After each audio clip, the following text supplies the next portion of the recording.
Okay, let's start without wasting time. 2 रुपये वाली put 140 रुपये हो गई।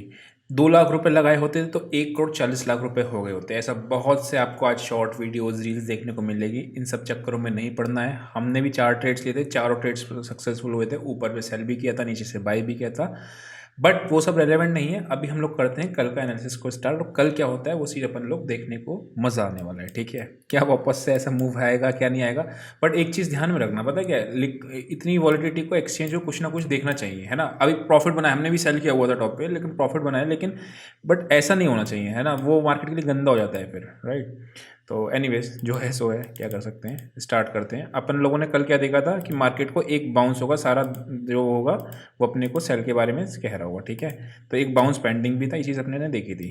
अभी फिर से ही चैनल के लोअर रेंज पे आ गई। ठीक है, अब मेरे लिए बेस्ट के सिनेरियो क्या होगा समझना ध्यान से। अभी मैं उसमें क्योंकि ट्रेड्स आज ज़्यादा लिए थे, अच्छा आज साइकोलॉजिकल मैं पॉइंट बता देता हूँ। आज ट्रेड्स ज़्यादा लिए थे, सारे ही ट्रेड्स प्रॉफिट वाले टारगेट हुए थे सारे ही ट्रेड्स में। उसका रीज़न क्या था, पहले 2 ट्रेड सक्सेसफुल हो गए, अब छोटे छोटे रिस्क के साथ रिवॉर्ड अच्छा ठीक था, उस पर हम लोग ट्रेड ले रहे थे, लेकिन इसी में से कि एक ट्रेड का प्रॉफिट ले जाए। तीसरा ट्रेड सक्सेसफुल हो गया, फिर चौथा ट्रेड लिया, फिर इसी में से तीसरे ट्रेड के प्रॉफिट में से लिया। तो ये this is called a psychological point कि आपको जो प्रॉफिट कमाया है ना उसमें से ही ट्रेड लोगे तो आपका एसएल भी हिट होगा, तो अगला ट्रेड बंद, स्क्रीन क्लोज। बट कभी कभी दिन अच्छा होता है तो चल जाता है ना, वो चीज़ है। एनीवेज स्टार्ट करते हैं। अभी आ गई बिल्कुल लोअर रेंज पे इसके ये, तो 47,000 जब तक नहीं टूटेगा, अगर कल गैप अप खुलता है मार्केट तो आपको अगेन ऊपर की भी कॉल राइटर बैठे हैं, नीचे पे पुट राइटर आ जाएंगे और आपको मार्केट एक साइडवेज खुल जाएगी। अगर मार्केट कल 200 150 200 250 पॉइंट ऊपर खुलता है बैंक निफ्टी। ठीक है, गैप अप केस हमने डिस्कस कर लिया। अगर गैप डाउन लगता है, अभी बैठे हैं ऊपर सेलर्स, अगर गैप डाउन लगता है तो मैं सेकंड हाफ में रिवर्सल को प्लान करूंगा, क्योंकि ये एक फॉल्स ब्रेकडाउन का सीन हो सकता है कल के लिए। आज के लिए हम लोगों ने बाउंस क्यों ऑपरेट किया था, मैंने आपको ये बात 1000 बार बता चुका हूँ कि इंट्राडे ट्रेडिंग अलग तरीके से होती है, स्विंग ट्रेडिंग अलग तरीके से होती है ना। स्विंग ट्रेडिंग पे आपके टारगेट्स रिवॉर्ड रिस्क बहुत अलग होते हैं और इंट्राडे में अलग होते हैं ना। तो इंट्राडे में बाउंस आना आज लाजमी था, जो आया भी दिन के दौरान। निफ्टी अगर इसकी बात करता हूँ, सेम चीज़ क्या है, यहाँ पे सेलर्स बैठे हुए हैं, कल गैप डाउन खुल जाएगा तो उनको खुलते ही प्रॉफिट दिख रहा होगा, तो किसी भी टाइम वो प्रॉफिट बुक करने आएंगे। वो चीज़ अपने को ध्यान रखने की, वहाँ पे अपने को जिस भी टाइम एक डेटा में बॉटम बन जाता है या फिर आपको कोई पॉजिटिव एक्शन मिलता है गैप डाउन के केस में, तो आपको बाय के बारे में सोचना है ये चीज़। बट कौन सा लेवल, ठीक है, और कौन से लेवल के नीचे अपने को नहीं रहना है, सेल के बारे में सोचना है। ठीक है, ये आ रहा है आपका 49,950 पहला लेवल है, और दूसरा जो इंपॉर्टेंट लेवल आ रहा है जो यहाँ का है 637। तो अगर मान लो गैप डाउन खुल के नीचे जाती है मार्केट, तो ये 630 650 का लेवल को नोट करके रख लेना। यहाँ से कोई रिवर्सल प्लान करना होगा तो करेंगे, नहीं तो ट्रेड छूट जाएगा, कोई दिक्कत नहीं। हम तो बहुत इसमें, हमें कोई जबरदस्ती का डेलीबरेट डेस्परेट ट्रेडिंग हम करते ही नहीं, है ना, कि अगर आपको आएगा ट्रेड हमारी बॉल में आएगी छक्का मारेंगे, नहीं तो छोड़ देंगे बॉल को। गैप डाउन का केस हो गया। व्हाट इफ साइडवेज, साइडवेज का केस के लिए हमें थोड़ा सा छोटे टाइम फ्रेम पे भी आना पड़ेगा, और छोटे टाइम फ्रेम पे देखना पड़ेगा कि साइडवेज का क्या है। सबसे पहले अभी तो इसके लिए जान इसकी तगड़ी ये रेजिस्टेंस बन गई है, इसको ध्यान से समझना, ये आपकी ज़बरदस्त तरीके से रेजिस्टेंस बन चुकी है आपकी स्ट्रॉन्ग। ठीक है, तो यहाँ पे आएगा मार्केट तो सेल के बारे में सोचना ही है एक चीज़। दूसरा क्या है, इसके ऊपर भी जाएगा तो बाई कलर मेरा ट्रेड छूट जाएगा तो छूट जाए, लेकिन ये आपका भी स्ट्रॉन्ग सपोर्ट रेजिस्टेंस बन जाएगा आने वाले टाइम के लिए। ठीक है, एक ये रेजिस्टेंस बन रहा है और एक आपका ये रेजिस्टेंस बन रहा है। क्यों, बिकॉज ये पहले सपोर्ट हुआ करता था, when support breaks it becomes resistance. तो ये रेजिस्टेंस के आसपास मार्केट आएगा तो सेल करेंगे।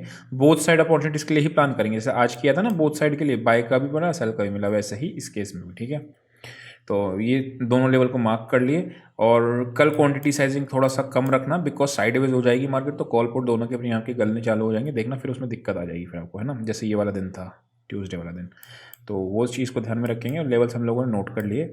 स्क्रीन बेस्ड ट्रेडिंग होती है जब भी बड़ा मूवमेंट आता है राधा, और जो लेवल होते हैं प्री डिसाइडेड होते हैं, आएगा उस बॉल में हिट मारेंगे तो ठीक है, और नहीं तो फिर ये आपको जो इंट्राडे का डेटा मिलता है उस इंट्राडे के डेटा के हिसाब से अपन लोग ट्रेड्स लेंगे। ठीक है, निफ्टी पे आते हैं। ठीक, निफ्टी ने सरप्राइजिंगली, अच्छा 21 जो लाइव ट्रेडिंग में जो बैठे थे उनको बताया था कि 21,980 तक निफ्टी जा सकती है, वो चली भी गई। इसी जगह पे हम लोगों ने सेल किया था निफ्टी को। ठीक है, किस जगह पे, इस जगह पे आरबी सेटअप। आज डेटा गैप अप खुल रहा था, ये बात तो पता थी। गैप अप खुलने के बाद डिसीजन क्या लेना है वो चीज़ अपने को ये होता है, जो आरबी सेटअप का डेटा बनता है वो बनता है। लेकिन यहाँ पे जो था ना, ये यहाँ पे आपको स्ट्रक्चर वीक डाउन देखने को मिल रहा था, और ऑप्शन राइटर का, पुराने वाले ऑप्शन राइटर्स का ये जोन भी था। तो यहाँ पे एक छोटे से 12-13 पॉइंट के स्टॉप लॉस के साथ हमने ट्रेड लिया था, वो एक ही कैंडल में उसने काम कर दिया। चलो एनीवेज, अच्छा एक चीज़ और थी सरप्राइजिंगली, जब मार्केट गिरी थी ना उस टाइम पे कॉलें नहीं गिरी। ये कन्फ्यूजन मैं दूर कर देता हूँ सबका, उस टाइम पे कॉलें नहीं गिरी। लेकिन अगर 200-250 पॉइंट आज की एक्सपायर की कॉल आपकी आउट ऑफ द मनी चली जाती है तो वो इवेंचुअली जीरो ही हो जाती है, चाहे वॉलेटिलिटी हाई भी हो। होता क्या, एकदम से आईवी शूट करती हैं। जब आईवी शूट करती हैं तो उस केस में क्या होता है, कॉलें गिरती, मतलब प्रीमियम गिरते नहीं इतनी तेजी से, बढ़ते ही हैं उल्टा। आज हुआ क्या, पुट राइटर्स की लंका लग गई एक ही कैंडल में, तो वहाँ से वो एक आपको सेल ऑफ देखने को मिल गया। हालांकि this is something which is not good for the markets. Algo for the trigger हो, बहुत से लोग कहेंगे कभी कोई बहाना बना देंगे, कोई कुछ गिरावट का बहाना बना देंगे। इन जनरल ये एल्गो ट्रेडर्स जो होते हैं उनके स्टॉप लॉसेस जो हंट होते हैं, बड़े एल्गो ट्रेडर्स जो होते हैं उनके स्टॉप लॉसेस जब हंट होते हैं ना, तो इस तरीके के मूव आपको देखने को मिलते हैं। ठीक है, एनीवेज वापस से आते हैं और अपना निफ्टी का लेवल्स को नोट करते हैं क्या है कल के लिए।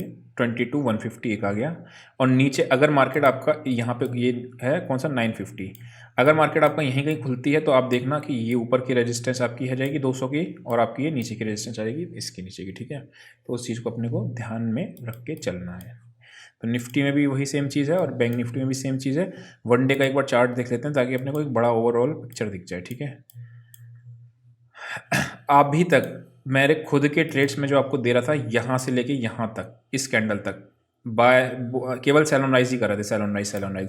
आज हम लोगों ने बोथ साइड ट्रेड्स देखे, बिकॉज आज हम लोगों ने प्री डिसाइडेड था कि बोथ साइड अपने को मिलेगा। ठीक है, बहुत इंपॉर्टेंट जो सपोर्ट एरिया है वो निफ्टी के लिए यह आपका 750 है, जहाँ से शुरू हुआ था। कभी भी किसी भी कारणवश इंट्राडे में गलती से आ जाती है यहाँ पे, तो एक बार बेफिक्र होकर बाय करेंगे 40-45 पॉइंट का स्टॉप लॉस रख के, क्योंकि रिस्क रिवॉर्ड बहुत फेवरेबल होगा उस जगह पे। ठीक है, कल जब मैं बैच के क्लास ले रहा था तो उसमें भी यही सेम चीज़ बता रहा था कि ऊपर कौन से लेवल्स जो होते बताए थे कि ये ब्लाइंड सेल जोन है, कि यहाँ पे आ जाए तो बेफिक्र होकर सेल करो एक बार छोटे से रिस्क रिवॉर्ड वाइज। देखो किसी पर्टिकुलर लेवल पे जाती है जहाँ पे ऑप्शन राइटर्स का जोन होता है, उस पर अगर आपको छोटे से रिस्क के साथ रिवॉर्ड अच्छा मिलता है तो वो चीज़ को ध्यान में रख के अपन ने ट्रेड लिया था इस जो आज ले रहे थे। ठीक है, एनीवेज वापस से आते हैं मार्केट में और अपना देखते हैं कि मार्केट आपका ऑप्शन चेन क्या कह रही है। और ऑप्शन चेन पे आने से पहले आपको क्या करना होता है, वीडियो को लाइक करना होता है। ठीक है, वीडियो को आई होप आपने लाइक कर दिया होगा।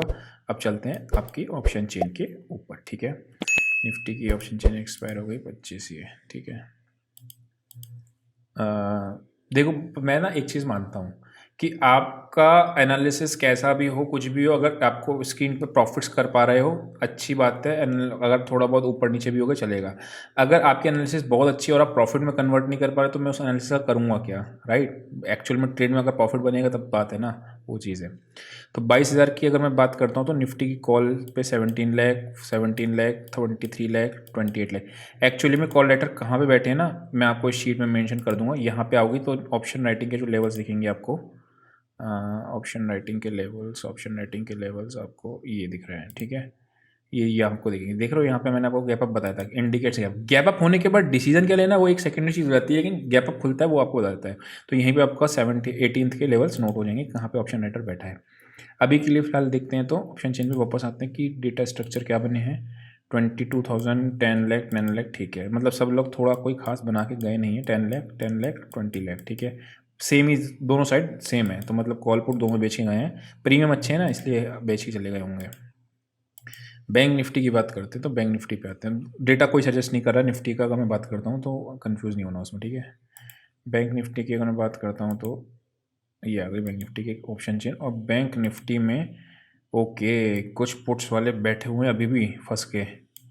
ओके, आप देखना आज FISDI का डेटा आएगा, उसमें बहुत बड़े चांसेस होंगे कि रिटेलर सुपर बुलिश होंगे, मतलब रिटेलर्स लोग जो होंगे वो कॉल्स बाय करके होंगे, सब दिख रहा होगा है ना।